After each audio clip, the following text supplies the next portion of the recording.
This is the demonstration for the Fall 2024 Senior Design Project, the Parent Pacifier Big Monitoring System. Here you can see we have a little sock. In it, we would put a little chip that would be having cables drag through to here. The sensors would be attached to this little sticky thing, and it would be measuring vital data from the baby's toe. This data will be collected through an ESP32. It's connected to a pulse ox sensor that's measuring pulse and blood oxygen, and a temperature sensor that's measuring just temperature. This is a nanny camera, so there's a Raspberry Pi that's hooked up to a camera out front. The camera is right here, and there's a little microphone there recording audio. So let's take a look at the app now. So there's our splash screen.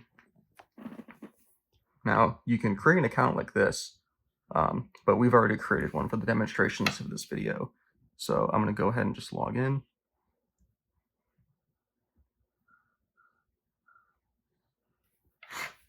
All right, so there's our dashboard. You can see that the camera is working. If we turn up the audio, you'll hear that there's a voice coming out. I'm going to have this turned off later so we don't have any echo. So we're getting some data here. We have temperature. It's very low because it's very cold outside today.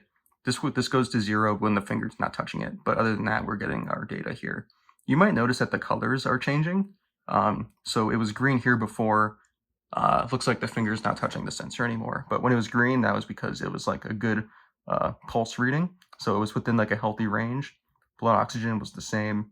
The temperature is outside of the range of like what's a normal temperature. So it's red.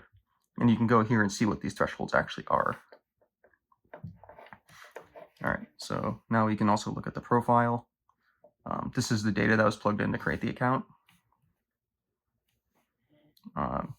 Here you can change your password.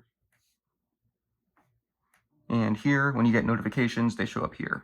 We have quite a few of them. So each notification has timestamps, as well as what kind of notification it is. So this is a warning. This is a caution, and it also tells you what data is out of range. So for example, here when the finger wasn't touching the sensor, it went down to 0, and this temperature was 73. Sarah was very cold when she was touching it at that time, so that's why it was so low. All right, so now we can also log out, and that's our application.